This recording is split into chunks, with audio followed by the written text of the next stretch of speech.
Okay, here we are. We're back. How you doing, you guys? It is prime time trivia Thursday night. Let's get ready to rumble. I hope you had a good little break there between shows. I got myself a little dinner, and I'm ready to roll. Picked up some more subscribers today, too. I guess during the first show, we went up another 3 or 4. I'm at 1,976 subscribers. 24 away from 2,000 subs. Way to go. Fantastic. Thanks for joining in, all you new guys.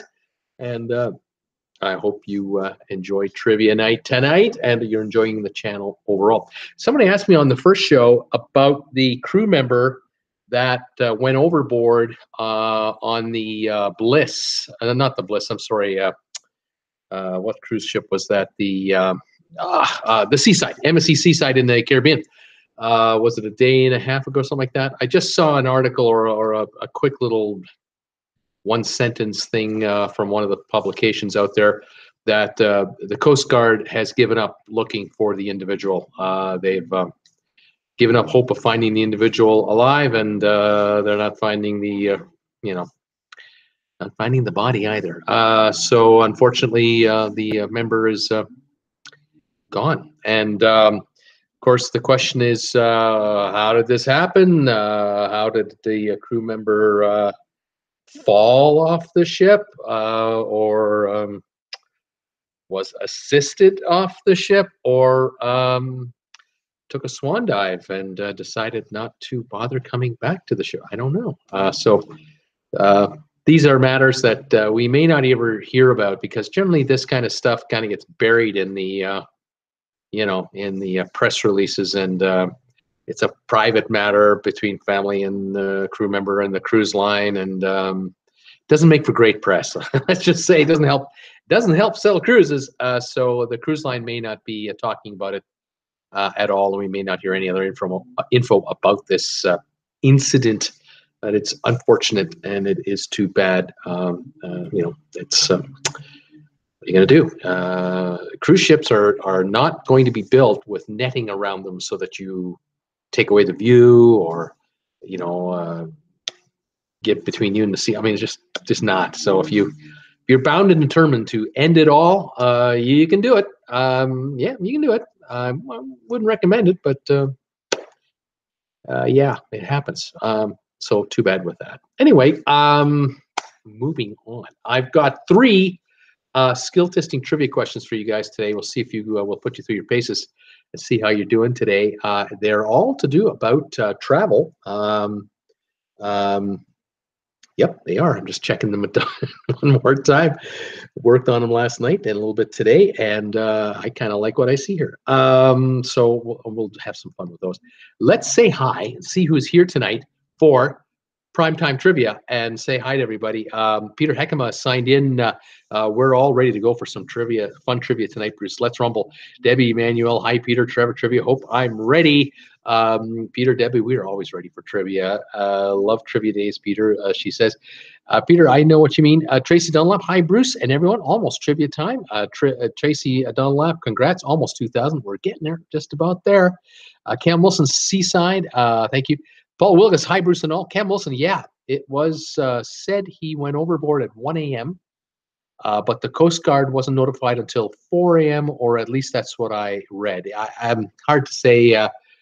There is a protocol that kicks in, I think, but it's you're not going to find it in the frequently asked questions section of the cruise ship, the cruise line.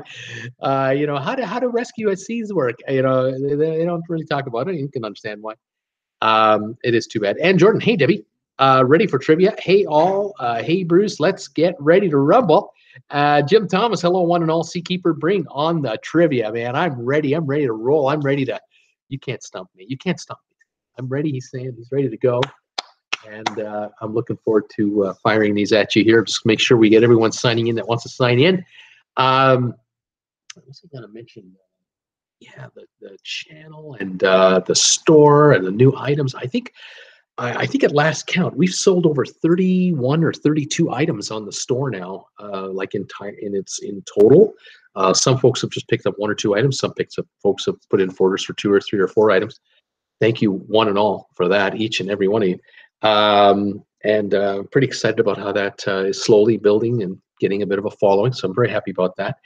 And then, yeah, the YouTube front, we don't know what the future holds regarding monetization for certainty, but we do know it is moving right along. I enjoyed the first show where we were talking about YouTubers.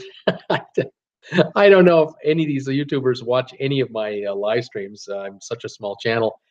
But it'll be interesting if they hear about it. It'll be interesting if any of them hear from someone who hears about what we talked about on the first show and says, "Hey, they were talking about you on Bruce's show on Thursday. You should watch it. It should be kind of fun."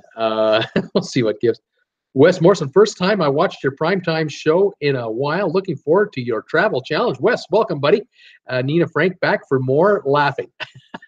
Yeah, back for more laughing on the Traveling with Bruce channel.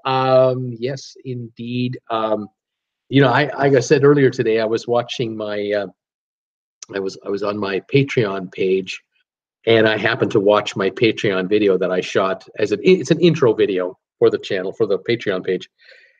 And it talks about this channel, Traveling with Bruce. And I shot it at the end of April or end of October. I had just become monetized by YouTube because I had 10,000 views.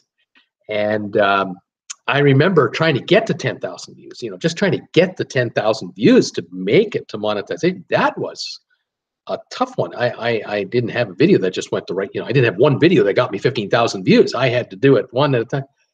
And I was so happy when I reached 10,000. But I remember seeing channels talking about the 10,000 requirement and how difficult people were saying this is not fair. They used to you could just get monetized by just setting up a shop and just setting up a channel and you'd be monetized. There were no requirements. Then they made this 10,000 view requirement. Oh, this is unfair.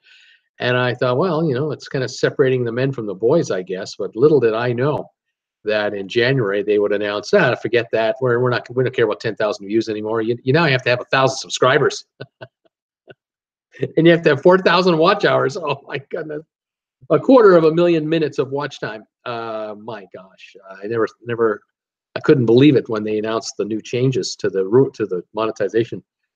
And then when I met those requirements, I couldn't believe we did it. We had a month to get there, and we did it. Unbelievable. But I've been pretty disappointed since with YouTube for these unbelievable, unreasonable delays just to remonetize channels because we met their new standards. I don't understand how they can change the rules and then not implement the rules. It's now almost going to be 4 months by the time they get it done by the end of June. If they're on time this time, they've made delays already. So I don't know. I can't imagine. So what do you say? I'm going to mention one other thing about, was there something else about YouTube I was going to mention up? Just let me think a minute here. When the mind goes, it just goes. But monetization and the channel watch time. Oh, yeah. I just want to tell you, this channel right here, we passed 2 million minutes of watch time about 4 days ago. 2 million minutes have now been watched on Traveling with Bruce. Unbelievable. I'm still a small channel, but that's the number. I can't fathom that number. That's awesome. That is just awesome stuff. So thank you, all of you, for following the show and my live streams, of course. It's the live streams that have built up the watch time, of course, because I'm on the air for an hour at a time. Wonderful. I'm really happy about that. All right, let's see who else is here. Nina Frank's here. Mamie's here. Hi, Bruce. How you doing? Debbie Emanuel. Hi, Ann. Loves to travel. Tiny bit late. I had to show my husband what you said about my cat and computer. He just laughed out loud. That cat was on her lap and she couldn't get to the computer to watch the show, and she was late getting involved. Unbelievable. And, these cats, they just take. You don't pick the cat. The cat picks you. That's the deal. The cat adopts you, and then once you're adopted, it's over. Cat's in charge. Funny stuff. All right, well, let's do some trivia right here, right now. Anyone that's joining late is just going to have to try and do the best they can to get involved. The rules are send me one answer at a time, and we'll see how we do here. The first question I have for you guys, Debbie Manuel says, I think I must have seen at least 1 million of those minutes on my own. Wonderful stuff. I know I've been involved in making those minutes, but I haven't been on the air for 2 million minutes. It's just that the product has been watched for 2 million minutes. My gosh, that's a lot of hours, isn't it? Here's today's first trivia question. Get ready. Here we go. Tell me the name of every Holland America ship that's at sea right now. How about that? Cruise ship trivia. Tell me the name of every Holland America ship sailing right now. You tell me the name. I'll tell you the year the ship was built. And we got 15 of them. Just to give you an idea how many we got here. Names of Holland America ships. No cheating. Don't go Googling on me. Don't look up, go to the Holland America website. Try and figure it out. Just off the top of your head, can you name the Holland America ships at sea right now? First guess came in from Cam Wilson, the Rotterdam. And the Rotterdam is correct, and it was launched in 1997. Koningsdam loves to travel. Yeah, Koningsdam, that is a new one from 2016. Jim Thomas, I'm done. Nina Frank, Oosterdam. The Oosterdam, I'll take that first guess only. Only one guess per shot. Oosterdam was launched in 2003. That was the first ship I was on as a modern-day cruise ship. Loves to travel. Oosterdam as well. Steaming Bean. Bruce Steamer. The question is, name all the Holland America cruise ships that are at sea right now. There are 15 of them, buddy. See if you got any answers on those. Peter Heckema, Veendam. The Veendam from 1996. That is the third oldest ship they have at sea right now. Peter Heckema, the Eurodam. Eurodam is from 2008. Very good. Steaming Bean, never think of Holland America too young. I'm just too young. I don't think of Holland America. Tracy Dunlap, Westerdam, beautiful ship there from 2004. The Nina Frank, Noy Amsterdam. Yes, that is from 2010. There's only one ship newer than that. Peter Heckema, Jordan. No, there's no Jordan. Tracy Dunlap, Amsterdam. The Amsterdam is correct. 2000 was launched. The Amsterdam. Very good. Paul Wilgus, the I'll Be Damn. I'll Be Damn. My goodness. Zandam from Seakeeper. Yeah, Zandam from the year 2000, 18 years ago, they launched it. For Nina Frank, the Staten Dam. The Staten Dam. The Staten Dam. Where are we? Where are we? Have we already done it? Staten Dam, Staten. I thought there was a Staten Dam. Isn't there a Staten Dam? I'm not showing a Staten Dam on my list, but I thought there was a Staten Dam. Oh, yeah. It's the Noy Staten Dam. Very good. Sorry about that. The Noy Staten Dam for this year, 2018. Very good, very good. Zandam, Staten Dam. Very good. Okay, Steaming Bean. Does Holland America have older cruisers? And Jordan saying, no, never been on them before. But they have good food. I will say more mature crowd. Yes. Not as many children as other lines. Yes. 5-star, definitely. Very nice. I highly recommend it. I was on the ship 10 years ago. I was 52, and I felt right in place. I looked around and I thought, boy, I wish I were in my 30s and I was here. I liked it. But what I wanted from a cruise, a really nice spa, a nice room, wonderful bedding, comfortable bed, had a balcony room, top-notch service. I got it. I got all that and more. I loved it. Just loved it. They do have good food. Seakeeper, Prinsendam. Yeah, the Prinsendam is the oldest ship in the fleet from 1988, still running today.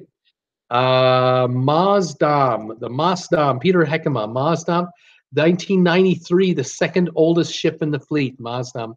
And Jordan, Cisco Dam.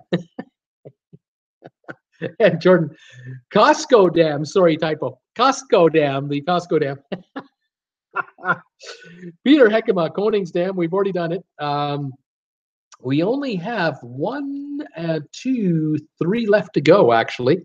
Debbie Manuel, they are all dams, correct? Not my cruise line. They are all dams. It's true. Cam Wilson, never been on Holland America either. I haven't gone through that phase just yet. Jim Thomas retracted. Steamy Bean, Jean-Claude Van Damme. Now there's a ship of ships. Top notch, good stuff. I would say that this line here, this one in celebrity, I would kind of be equal. But Holland America, they run a real nice operation. And Jordan laugh out loud. Peter Heckema, Pacific area. They run a nice ship. They run a nice program there. If you're thinking of a Viking cruise, that would be a step up from this one. The Viking cruise would only be 930 people per ship, 18 years and older. So if you want to avoid children for sure, then this is where you go. But the Holland America ship was very nice. I really liked it, and I'm looking forward to being on a Holland America again. Volendam. Nina Frank is thinking Volendam. Yeah, 1999. That gets all the old ones. I've got one from 2002, one from 2006. That's it. I've only got 2 left to go. I'll tell you the ones you've guessed. You got the Maasdam, Maasdam, Prinsendam, Veendam, Rotterdam, Volendam, Amsterdam, Zandam, the Oosterdam, Westerdam, Eurodam, Neu Amsterdam, the Koningsdam, and the Neustatendam. There are 2 dams left to go. One that starts with the letter Z, one that starts with the letter N. And those are your 2 clues. We've got the Volendam is a guess. No, we just did it actually. Then there's the Zudendam. Zudendam, very close. That's really close, Nina. Peter Heckman, usually a much more mature crowd on the Holland American lines. The Z is not quite the Zudendam. Zandam, we've already done one called the Zandam. We have it. There's one more, but it's not the Zandam and it's not the Zudendam. Here's another, Noordam, N-O-O-R-D-A-M. Yes, that's the Noordam. That is for the ship from 06. We have one left from 2002. Starts with a Z, ends in the dam. And we'll see if anyone guesses it. I'll give it away. The first guess wasn't that far off, but let's make sure anyone's coming around with it. We have for our last ship, it's called the Zuider Dam, Z-U-I-D-E-R Dam, Zuider Dam from 2002. Those are all the Holland America ships at sea today, including the Staten Dam, which is known as the Neustaten Dam. How about that? Zuider, there you go. Nina Frank, Zuider Dam. There you go. And Steaming Bean, Seakeeper, saying hello. And here we go. Zetaya Dam. No. Seakeeper's got it. Zuider Dam. There you go. That is our first trivia question. Real quickie for you on Holland America. Okay. Now, this one's a little closer to home for you Floridians down there. If anyone's watching from Florida today, and of course Americans in general, tell me the answers to this one right here. Talk to me about, this is as of 2016, so it's about 1.5 years old, but that's pretty accurate. The top international cities you can fly to direct from Miami International Airport. What are the top, the cities most flown to, the highest passenger numbers from Miami International Airport, international destinations? I got 15 answers here waiting for answers. See if you got, you can pick them off. I can tell you how many there are as far as passengers go. So what cities can you fly to from Miami International internationally in order from 1 to 30 by 1 to 15 by popularity? London, Paul Wilgus, Tracy Dunlop, also going with London, England. Yes, London Heathrow, 992,000 people.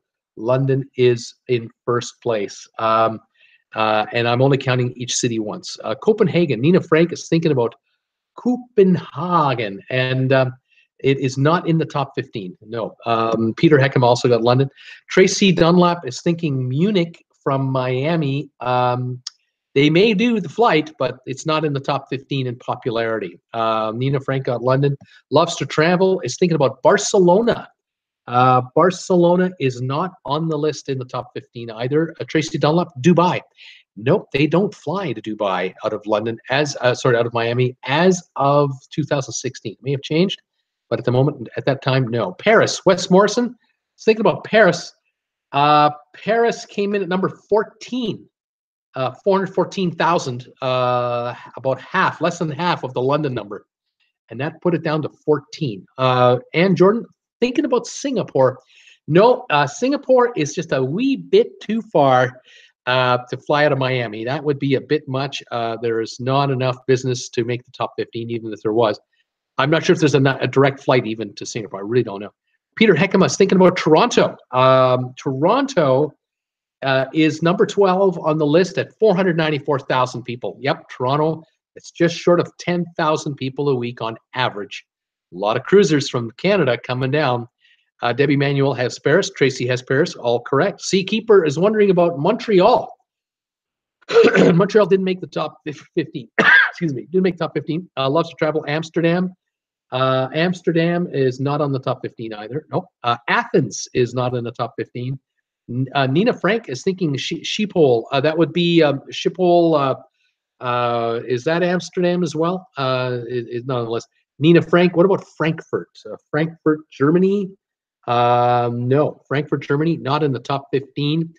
Seakeeper thinking about Rome. What about Rome? No, not in the top 15 either. Berlin, not in the top 15. Tracy Dunlop is thinking about the city of Argentina. And that is a big town. That town is as big as a country because Argentina is a country, not a city. Can't take it. Paul Wilgus, Seoul, South Korea. No, Seoul is not on the list either. Not on the list. Peter Heckema, São Paulo. I'm thinking you're thinking about Sao Paulo, Brazil. And if you are, you're right. Number 3, Sao Paulo, Brazil, 848,000. Start thinking South America, folks, and you'll have more success. That's my big hint for you. Sydney, Australia, not a chance. Bogota, Colombia. Wes Morrison, Bogota, number 7 on the list, 679,000 people. Ready to go, buddy. You got it. Paul Wilgus, Mexico City. Yes, you're going the right direction. 4th most traveled to international city out of Miami. 762,000 people. Tracy Dunlop, Cancun, Mexico. Yep, number 8, 601,000 people a year, 12,000 a week to Cancun. San Jose, Peter Heckema. Well, we could be talking San Jose International, but unfortunately, San Jose isn't a city that made it on the international map. Tracy Dunlap, sorry. It's all right, Tracy. Seakeeper, Dusseldorf. No, Dusseldorf, sir, is not on the list either. As a matter of fact, we don't have, let me just double check now, of the remaining guesses. There's only one city in Europe left on the list. Oh, pardon me. And then we have, let me just see here. I've got a Caribbean city, and then I've got one North American city, and the rest South American. Let's see here. Sao Paulo, we've got already. Rio de Janeiro. Rio de Janeiro. No, Rio is not on the list, unfortunately. Caracas, Venezuela. Caracas. Yep, number 10 on the list, 529,000. Very good. Panama, Debbie Emanuel. Panama City, number 6 on the list, 689,000. Yes. Quito. No, Quito is not on the list. Liberia, not on the list. Buenos Aires. Tracy is number 2 on the list, Tracy. 861,000. I'm going to read off the guesses you've got correct so far, all you guys. Number 1 city is London, England. You got that. Buenos Aires is number 2. Sao Paulo is number 3. Mexico City is number 4. We're missing number 5 right now. I've got Panama City, number 6. 7 is Bogota. 8 is Cancun. I'm missing number 9. Number 10 is Caracas. Missing 11. I've got 12, Toronto. Missing number 13. 14 is Paris, and I'm missing number 15. LAX, Steaming Bean, there's an international town. Las Vegas, that's international. Guatemala City, no, not on the list. Steaming Bean, international. Yep, international. Venezuela, that's a country. Steaming Bean, London, we got it. Nina Frank, Brussels, no. Peter Heckema, Rio, no. Tracy Dunlap, Guatemala City, no. Steaming Bean, Frankfurt, no. Nina Frank, Cancun, we just did. Steaming Bean, Kingston, Jamaica. What about Kingston, Jamaica? No. But I am looking for a city in the Caribbean. Freeport, nope, not. That's another Caribbean city, but it's not the one I'm after. It's Mexico. We have Mexico City. Barbados, it's a country. Bogota or Bogota, we've already done. Montreal didn't make it. Madrid, Seakeeper. Yep, number 9 on the list is Madrid. That is the European city. 599,000. We're now down to two cities in South America and 2 cities in the Caribbean, actually. Cayman is not one of them. Santiago is not. Yes, Santiago is one of them. Excuse me. Santiago, Chile made the list at number 11, 513,000. We have 1 South American city left to go. We have 2 Caribbean cities left to go as international destinations. Madrid, we've got. Mimi is going with NI Grill. I don't know what that is. Santo Domingo, Steaming Bean. Santo Domingo, yep, number 13 on the list. 455,000 people a year. And Tracy Dunlop, Nassau, yes, Nassau, Bahamas. 380,000 was number 15 on the list. I need 1 city. It's the 5th most traveled to city internationally from Miami. 719,000 people a year go here. And we'll take a look here. We have Nassau, Cologne, Grand Cayman, Port-au-Prince. None of those work. We're looking for 1 city in South America. And the city is named after a bean. Maybe that'll help you. Named after a bean.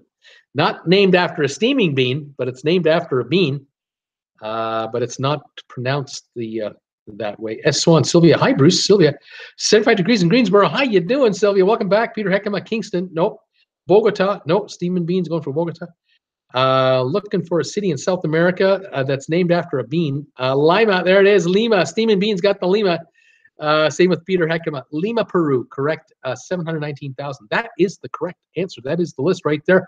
We've got London, Buenos Aires, Sao Paulo, Mexico City, Lima, Peru, Panama City, Bogota, Colombia, Cancun, Mexico, Madrid, Spain, Caracas, Venezuela, Santiago, Chile, Toronto, Santo Domingo, Paris, and Nassau, the Bahamas. Those are the 15 most traveled to international cities from Miami on nonstop direct flights. How about that? Steam and Bean saying, my chubby fingers are too quick. Sorry, everybody. I got in there. Well done, you guys. That is the second one done. We got 1 more to go, and this one I think is kind of cool. I love planes. I love steam cruise ships, and I love trains. And I was looking up some info today about train travel, and I wanted to find out the busiest railway stations in the world. And it quickly became apparent to me that it wasn't going to work for a quiz for us, a trivia question. I couldn't give you the top 50. I couldn't give you the top 100. I couldn't give you the top 25 world's busiest train stations. The reason is that out of the top 100 busiest railway stations in the world, 82 are in Japan. And out of the top 50, 44 are in Japan, the world's busiest railway stations. So I decided I would put another quiz together for you. And this one is, tell me the busiest railway stations, busiest train stations in Europe. Tell me the cities that have the busiest train stations in Europe. There are 20 answers to this one. I'm looking for the top 20, and we'll see what we can do here. Japan is amazing. It is really amazing with the train travel. And of course, China now. China is becoming a massive world train country. Incredible, the high-speed rail that's being built there. It's unbelievable. Steaming Bean is thinking about Paris. And to answer first of all, he's right, but let me tell you, there are a bunch of train stations in Paris that rank in the top 20 in Europe. The number one station in Europe is called Gare du Nord. That station has 206 million passengers a year. I said million passengers a year. Oh, by the way, the number one train station in the world for how busy it is, it's in Tokyo. 1.2 billion people a year go through that railway station. 100 million a month. 330,000 people a day. You can just think of those numbers. It's just what? Incredible. The Miami airport handles 46 million people a year, something like that. 46 million at Miami International for all flights. This number one train station in Paris, 206 million. The number two train station in Europe is also in Paris, called Châtel de Halle, or Hell. It's 180 million passengers a year. The next one is the 11th busiest train station in Europe. It's Paris Saint-Lazare, 108 million passengers per year. The next one is the 14th busiest station, and it's also Paris, 14th busiest, Gare de Lyon, and that's 100 million passengers a year, 8 million a month out of those four. Those are four of the busiest railway stations in all of Europe. They're all in Paris. France loves their trains, and boy, do the trains ever add to the economy. It's incredible. It's absolutely incredible. So that's our first guess right there. I had to stop everything and just go through those. The second guess Steaming Bean gave me was London, along with Paul Wilgus and Tracy Dunlap. They all came in with London right away. London, believe it or not, has the 15th busiest station in Europe at Waterloo Station, 99 million people. It's the only London station on the top 20. There are others in the top 50 for Europe, but in the top 20, that's the only London station that cuts it. Steaming Bean is thinking about Frankfurt. Frankfurt has the fourth busiest station in Europe, the main station, the Hauptbahnhof. That's the main train station. 164 million people per year in Frankfurt at the main station. Sylvia is looking at France. That's the country. I'm looking for cities. And Jordan, Berlin. She's wondering about Berlin. Berlin has the 9th busiest station, the main station, the Hauptbahnhof station, which is incredible. 110 million people. A phenomenal facility. You have to be in there to believe it. It's incredible. Steaming Bean also came with Berlin. Tracy Dunlop came with Frankfurt. Peter Heckema, Hamburg. Yep, number 3 station in Europe is Hamburg, Germany. 175 million people. Huge numbers. Wes Morrison, Brussels. What about Brussels? I'm looking, and no, Brussels is not in the top 20, actually. Zurich from Peter Heckema. Yep, number 5 station is Zurich. 153 million. I think there's a time-lapse video about Zurich, the railway station in Zurich. You want to check it out. Enter Zurich railroad station time-lapse, and you may find that video. It is absolutely stunning to just watch. It's from a distance. It's from way over here, and you're looking way down at the station, and you see all the lines going into the state. It's incredible. Trains in, trains out. Unbelievable. Nina Frank, Amsterdam is her guess. Amsterdam's 17th busiest railroad station in Europe at 91 million passengers a year, 7.5 million a month. Steaming Bean, Brussels, nope, didn't cut it. Peter Heckema, Amsterdam, we've got it. Steaming Bean, Rome, it's number 6. Rome is the 6th, the main station, 150 million a year, 12.5 million a month in Rome. That's a busy station. S1, you wanted cities, sorry, it's okay. Steaming Bean, Amsterdam, we've got it. Steaming Bean, Madrid. Madrid in Spain, the 10th busiest railway station in Europe, 108 million, very busy, and Spain is growing. They're adding to their rail. Peter Heckema, Rome, we have. Let's see this. Nina Frank, Copenhagen. We tried it and it wasn't in the top 20. Steaming Bean, the Orange Blossom Special. Seakeeper, Florence. Nope. Florence didn't make it. Warsaw from Sylvia. Excuse me. Nope. Warsaw did not make the top 20. Steaming Bean. I had two great uncles who were engineers on the Royal Train on the Canadian Royal Tour in 1939. That would have been pretty special. Pretty special stuff. Steaming Bean, Barcelona. Barcelona, let me take a look here. No, it didn't make the top 20. It's a busy place, but not as busy as Madrid. Didn't make the top 20. Peter Heckema, train systems in Paris are called TGV. That is correct, sir. They're stunning. I've been on one of those trains. Loved it. Steaming Bean or Barcelona. Tracy Dunlop is thinking about Athens. What about Athens in Greece? Did not make the top 20. Barcelona from Nina didn't make it. The Steaming Bean Moscow didn't make it. A Steaming Bean St. Petersburg didn't make it either. Nope, did not make it. We've got so far, the first two were Paris, then Hamburg, Frankfurt, Zurich, and Rome. Then we have 1-2 gaps. Then we have Berlin and Madrid and another Paris station. Then we have 1-2 gaps, another Paris station, London. We have a gap. We have Amsterdam and 3 gaps at the end. Budapest is another guess coming in here. No, Budapest is not on the top 20 for Europe. But you guys are making some good guesses here. I've got, let's see here.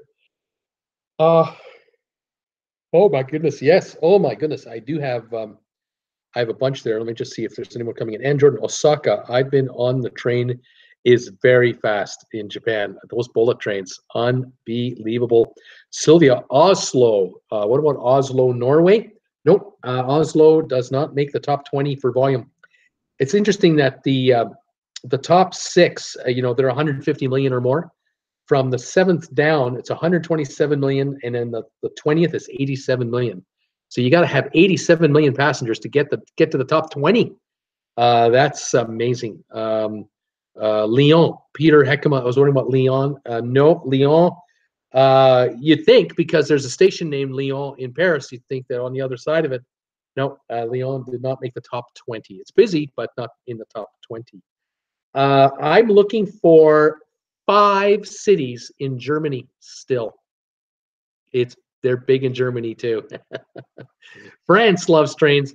Germans adore trains. They adore them. And they run on time, very much so on time. What German cities can you guys think of? We've already got Berlin. We've already got Frankfurt. Give me other German cities, and we'll see what we can knock off this list. I need a city in Italy, but not Rome. I need another one. And we'll see how we do. Here we go. Here comes some right now. Munich from Tracy. Yes, Tracy, you got Munich 7th busiest at 127 million. Cologne, Wes Morrison is linking at Cologne. That is correct, 102 million. Dusseldorf, correct, 191 million. That's Nina. Thank you, Nina. Köln from Peter, we're already there. Nina, Colonia. Sylvia, Munich, we did. I still need 2 more German cities. Munich of Köln, and we've got Köln, Cologne, same. I'm looking for 2 more German cities. I'm looking for a city in Austria, and I'm looking for a city in Italy, and that'll complete our list. Stuttgart, yes. Number 20 is Stuttgart, 87 million people. We're down to 1 German city, 1 Austria city, 1 city in Italy, and I need 1 in the Netherlands as well, actually. Stuttgart is just coming in here. I need 1 more German city.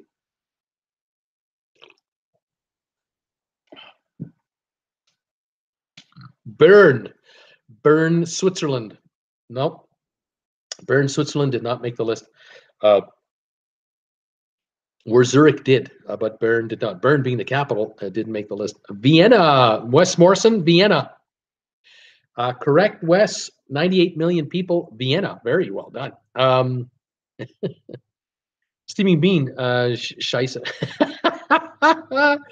Peter Heckema, Muncht, Swan, Sylvia, Naples. Nope. Naples is not the city, but that's a good guess. That's a big town. It's the financial capital of Italy, is what I'm looking for. Very wealthy city. Bonn in Germany, no. Rotterdam, no. Looking for a Netherlands city, a German city, and an Italian city. Let's see. Bonn and Rotterdam have been guessed. Neither will work.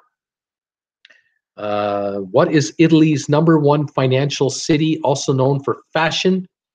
Nina Frank thinking The Hague. Steaming Bean is going after Frankfurt. We already got it. We're looking for one more German city. The German cities we have are Hamburg, Frankfurt, Berlin. We've got Cologne or Köln. We've got Dusseldorf. We've got Stuttgart. We need one more German city, believe it or not. Genoa, no. Turin, no. And Jordan, Milan. Seakeeper, Milan. Peter Heckema, Milan. It's Milan, Milano. 120 million out of Milan. It's the eighth busiest railway station in Europe. Steamy Bean, is this the train to Frankfurt special? We need, what do we got now left? One or two? I've got two left, a German city and a Netherlands city. And we'll see if they come in. I don't know if you're going to get the Netherlands ones, the Netherlands one. Excuse me, I'd never heard of it. GI Blues. The German city, if it had two syllables, the second syllable would be the opposite of under. That would be your clue. The opposite of under, and that's the second syllable of the second half of the word. Debbie, ma'am, yay, and on my computer, you were first to answer Milan. The Hitler Express. Let's see, Peter Heckema, Amsterdam, no. Elvis died in 1993. He didn't die in 93, died in 97. Elvis died in 97, buddy. Hanover, there it is. Over under. Hanover is the 19th busiest rail station in Europe. 91 million. Leaves us with one. I'm going to just have to give it to you because I don't know how to give you a hint for this. I can just say it starts with the letter U in the Netherlands. I don't know if that'll help anyone out there. Leiden. Peter Heckema was thinking Leiden. Yeah, Steaming Bean. The station at Schiphol Airport, Amsterdam. There you go, Wes. Thank you. But that's not it. Steaming Bean, Das Boot. Starting with the letter U in the Netherlands, it has 104 million passengers a year going through it. I believe this city, I'm going to tell you, is the 4th largest city in the Netherlands, but I'm not 100% sure. Here it is. Oh, you got it. Nina got it. Utrecht. You've got it. Utrecht. Peter's got it as well. It is Utrecht, the Netherlands. I hadn't heard of that city myself. That was a surprise to me. Here are the final 20. These are good. These are really well done. First two are Paris. Then we have Hamburg, Frankfurt, Zurich, Rome, Munich, Milan, Berlin, and Madrid. Then Paris in number 11, Utrecht in Netherlands, Köln or Cologne, Paris again, London, Vienna, Amsterdam, Dusseldorf, Hanover, and Stuttgart. Those are the 20 busiest railway stations in Europe. Now, what this does not count, this only counts rail traffic for passenger rail. It doesn't count subway traffic in and out of these stations. It doesn't count bus traffic. It doesn't count tram traffic, anything like that. You can go in, like in Berlin, in the main station, the Hauptbahnhof in Berlin. You can take the subway to the station, go a couple escalators, and you're on the platform for a regional train, or another escalator will take you to a train that will take you to anywhere in Germany. Or to points outside of Germany, no less, to France and elsewhere. And in Berlin, the city of, there are other stations, probably 3 or 4 other stations that combined with, just train traffic alone would be between 50 and 100 million people a year for other train services. So Berlin is also a major rail hub. I find these rail stations just absolutely stunning. As a North American, having been in Berlin a number of times in the last couple of years, I just love it. I'm just stunned at the efficiency, at the dedication, at the money that they're putting into these systems, and how Germans and Berliners just take it for granted that the main station over here, it's surrounded by hotels, shopping malls, office towers, and you can come and go anywhere you can imagine in Europe from that building right over there. You don't need a car. You don't need a parking lot. Just walk into the train station, go to the automated machines, and buy your ticket. It's amazing. You want to go to Paris? There's probably a train every hour to Paris. There's connections all the time that'll get you to Paris, Moscow, Warsaw, Hamburg, Munich, Zurich, Rome. Where do you want to go? You can go anywhere. It's the same can be said, of course, in most rail stations in most European larger cities. All the transit is brought right in, it's just like a spider web coming into one spot and then coming right back out again. Absolutely stunning how they've done it. It's been done over hundreds of years now. Entire cities operate that way, and that's why you just don't have major, really major highway systems like Los Angeles would have in these European cities, because it would be asinine to drive. Why would you drive 5 hours in a car to get from point one to point two? You can take a train for 2 hours. What are you crazy? Idiots drive cars. They got like a whole lot of money and a whole lot of time to waste. And if you want to take a plane ride, yeah, you can fly from Berlin to Paris in a plane. But boy, downtown Berlin to downtown Paris, train will do it. And you don't need a cab, transfers, security checks for an hour and a half for flight time, anything like that.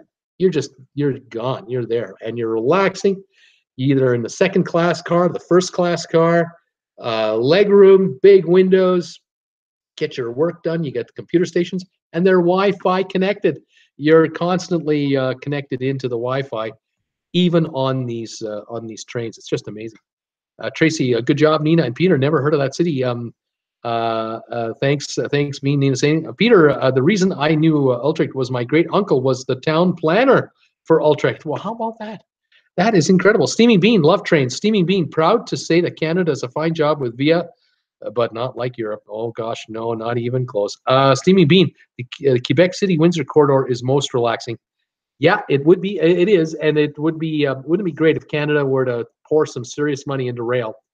But we have so much wide open land here. We can build a highway through wide open prairie. And try to get Canadians out of cars. That's tough to do. Pretty tough. But very cool info, Peter said, Steaming Bean. Tracy saying, wish we had more trains in the U.S. Yeah, North America, we just are not dedicating the resources to this area. The country of China, I think, is a shining example of what North America could do with train travel, because in the last 15 years, barely 15 years, China has gone from really ancient train travel. They were using steam engines until 30 years ago. They went to diesel electric, and now they've gone to high-speed electric train systems crisscrossing China. And the amount of mileage, the amount of track that they've laid is just stunning in the last 5-10 years. Absolutely stunning, to the tune of hundreds of billions of dollars. I mean, this is a long-term investment in the country's infrastructure. They know they cannot build a highway system to possibly handle 1 billion plus people in China. There's no way. There's no way.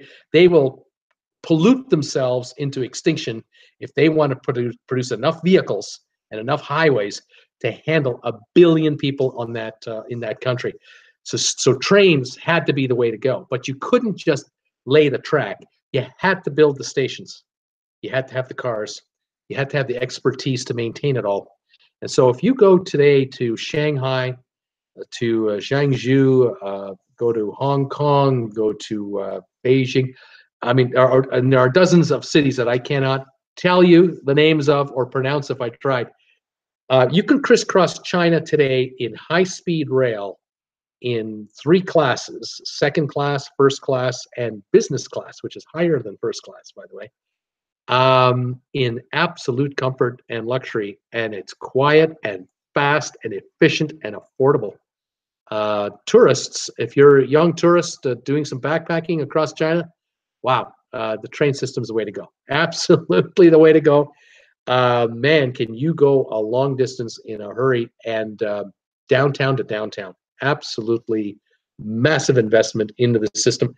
America is blowing it. Canada is blowing it.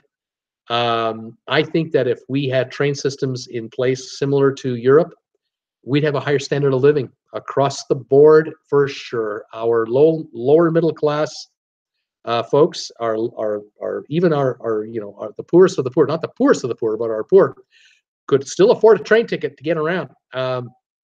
But nowadays in North America, you got to take those rickety old Greyhound buses, which are just a joke, a laughing stock, take forever with a million stops, and they're looked down upon by most people. You do the Amtrak system, which is, covers 10% of the demand. I mean, really, it's so small. The Northeast Corridor has Amtrak. The rest of the U.S. has got virtually nothing. Virtually. Canada is a farce. Outside of Ontario, there really isn't much in rail. But we just aren't investing the money. There's no politician that can do it, and that's the problem. An American politician has such a short lifespan between elections, they cannot get involved in a 25 to 40-year build-out plan for a railroad. They won't be around. They'll never get the kudos for it. And they won't get the upfront money in the meantime because there are too many special interests who want to keep everything the way it is. Car companies are happy the way it is. Asphalt companies are happy the way it is. Gasoline companies are happy the way it is. Oil companies, it's just fine. It's just fine. It's all good. We got lots of gas. It's okay. We got gas stations everywhere. But the public, as time goes by and gasoline gets more expensive, highways become more expensive to operate and deteriorate, as we know, with potholes everywhere. It becomes a more restrictive way to travel. And in Europe, you're never going to build a super highway system like you have in the United States. Never. You can drive from one end of Europe to the other. I'm not saying you can't, but really, a lot of folks don't do that. They'll take the train. For sure, they'll take the train and arrive in comfort and fast. Let's see here. Here we go. Oh yes. We got. I'm just catching up with my comments. Very cool, Peter. Okay, Tracy Dunn. I wish we had more trains in the U.S. And Jordan, the most important train of all, the Rocky Mountain Mountaineer. Wish I could go on that train. Boy, is that expensive though. Unbelievably expensive. There's no competition. They charge a fortune. Nina Frank. I've been in Utrecht. Steamy Bean. There was a plan for fast rail in Florida, but it fell through. Too bad. Yep. Wes Morrison can't wait for the bullet train that is being built between Houston and Dallas using the Japan technology. Boy, I'll tell you, the Japan rail companies, the Chinese rail companies are more than happy to finance the build out of these rail lines. No politician has taken them up on the offer. It's unpopular. You got a president of the United States in the White House right now who wouldn't allow a foreigner in. You won't allow them. You won't allow Chinese and Japanese money in here. He'd want American built. There is no American bullet train. Canada should be absolutely working hand in hand with either China or Japan to build out a national railway system that would be really top notch, world class. But again, politically, it just doesn't pay. It doesn't pay. It's too bad. Wes Morrison, Google, Texas Central. Peter Heckabout, yes, there was supposed to be a high-speed train from Tampa to Orlando, but it fell through. The demand is there. If you build it, they will come, believe me. Paul Wilgus, just like everything else in North America, is letting China get ahead of them. Absolutely. Nina Frank, 600 kilometer an hour in Japan. Steamy Bean, Canada has a great Montreal to Toronto line, but that's it. That's it. And that is a disgrace to the rest of the country. It's a shame. It's an absolute shame. The country, Canada, was founded because of the railroad. Canada wouldn't be a country without a national railroad linking east to west. 1885, the last spike was laid in Craigellachie here in British Columbia. Without it, Canada would not have been what it is today. And today, the railroad in Canada for freight is okay. For passengers, almost non-existent, except between this little corridor that Steaming Bean's talking about. Debbie Manuel, how can I sing at the top of my lungs during my commute if I was riding with others on a train, says the girl from Northern California. There you go. Sylvia, I like riding the train, but wish we had super fast trains like Europe. Flying scares me, but I will fly to get a cruise, Sylvia said.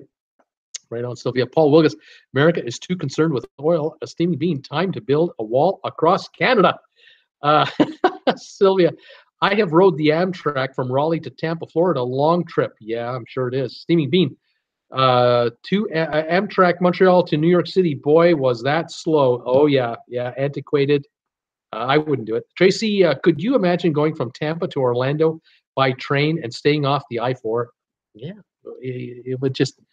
But again, politically, it's so easy for an opposition politician to attack a train project as opposed to a politician to try to support it, because the supporter will be voted out of office before they can get it made. The detractor can get voted into office and then kill it. And so what good have you done? All you've done is kill a project.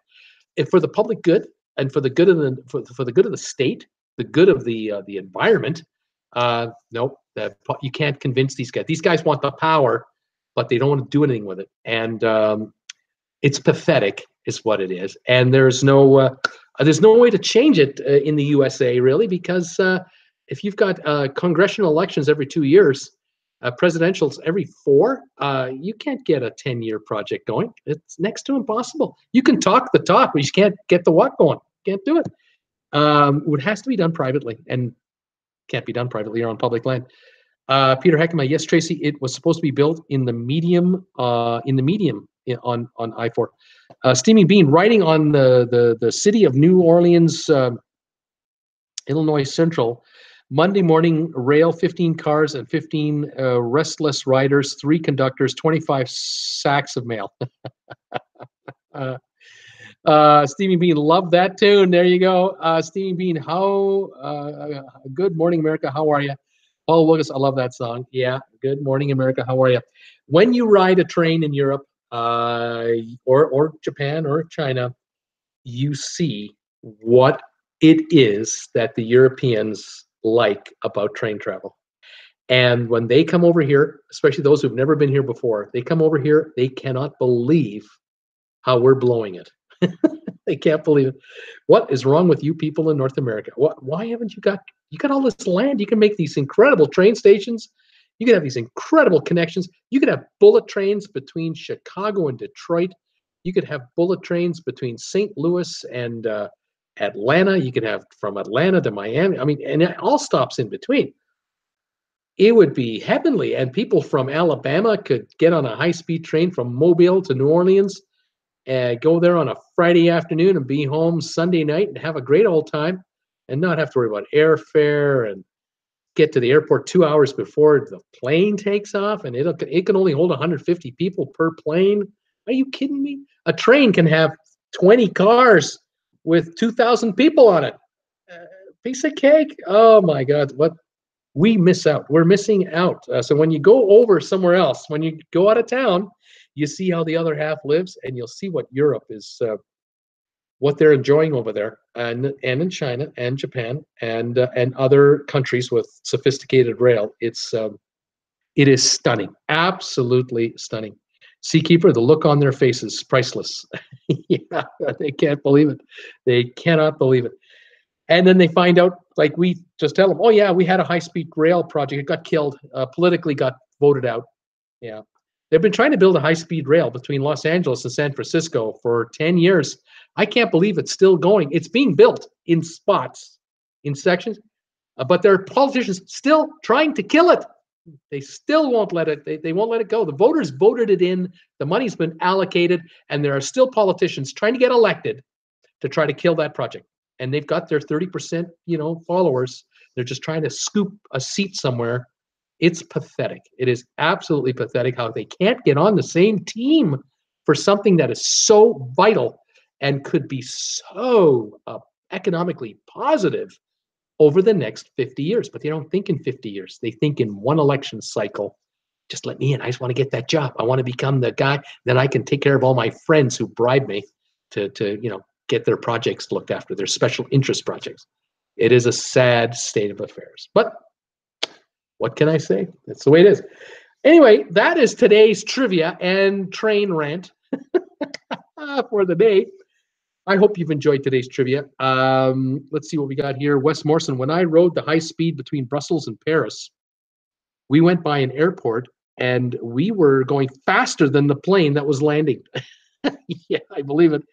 And Jordan, help the people need trains now. We took a channel. We took the channel from Paris to London under the channel, and we were beside a highway, 3-lane highway, and the trucks and the cars, they were going 70 miles an hour. We were going 140, and they were just standing still. We were just watching the cars going, looking behind me. Dude, we're just passing everybody. Incredible. And we were smooth as silk. My wife had a glass of wine sitting beside me here, and Jen, that wine glass just sat there still as can be. Wonderful. Absolutely wonderful. Tracy, that was good trivia tonight. Thank you, Tracy. I hope you enjoyed that. Thanks for the thumbs ups, if we got any. Hopefully we got some tonight. Let's see what I got here. Thumbs ups tonight. 15 thumbs ups. Thank you. I'll take any more you guys can spare. And thanks for participating in tonight's trivia. Tell your friends about trivia, and we'll get more people to join in. I'd love to have this grow. And tomorrow is Friday, so I'll be doing my Friday show at 5 o'clock Eastern tomorrow night as usual, and then Saturday at 2. So there you go. That was a good show, everybody. Thank you for joining me. I've yawned enough. I have to pack it in. This is Bruce with Traveling with Bruce saying thanks for joining me tonight on my primetime Thursday night trivia show, May the 17th. See you tomorrow night at 5 o'clock, Friday night show. And take care of yourselves in the meantime. All right. See you guys. Take care. Bye-bye.